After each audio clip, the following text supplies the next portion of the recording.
వైఎస్ఆర్ కడప జిల్లా పులివెందుల టీడీపీలో మరోసారి వర్గ విభేదాలు బక్కుమన్నాయి. ఇన్ఛార్జ్ మంత్రి సవిత ఎదురుగానే తెలుగుదేశం సీనియర్ నాయకులు కార్యకర్తలు గొడవకు దిగారు. ఎమ్మెల్యే రామ్ గోపాల్ రెడ్డి, బీటెక్ రవి వర్గీయుల మధ్య వాగ్వాదం, తోపులాట చోటు చేసుకుంది. మంత్రి సవిత ఆధ్వర్యంలో పులివెందుల నియోజకవర్గ విస్తృత స్థాయి సమావేశంలో ఈ ఘటన జరిగింది. ఈ సమావేశానికి బీటెక్ రవి, ఎమ్మెల్సీ రామ్ గోపాల్ రెడ్డి, టీడీపీ అధ్యక్షుడు శ్రీనివాసరెడ్డి హాజరయ్యారు. అయితే ఇక్కడికి ఎందుకు వచ్చావంటూ వేముల మండలానికి చెందిన పార్థసారథి రెడ్డి వర్గీయులు రామ్ గోపాల్ రెడ్డిని నిలదీశారు. ఇక ఇడుపులపాయ ట్రిపుల్ ఉద్యోగాలు ఆయన అమ్ముకుంటున్నారని వారు ఆరోపించారు.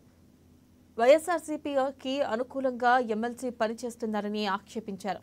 అంతేకాకుండా వేముల మండలంలో మైనింగ్ విషయంలో కూడా ఫిర్యాదులు చేస్తున్నారని మండిపడ్డారు. దీంతో ఇరు వర్గాల మధ్య తీవ్ర స్థాయిలో వాగ్వాదం, తోపులాట చోటు చేసుకుంది. మంత్రి సవిత సర్ది చెప్పే ప్రయత్నం చేసినా గొడవ ఆగలేదు. ఈ క్రమంలో పార్థసారథి రెడ్డి వర్గీయులు ఏకంగా వేదికపైకి ఎక్కి ఎమ్మెల్సీ రామ్ గోపాల్ రెడ్డిపై దాడికి యత్నించారు. చివరికి పోలీసులు జోక్యం చేసుకోవడంతో వివాదం సద్దుమణిగింది.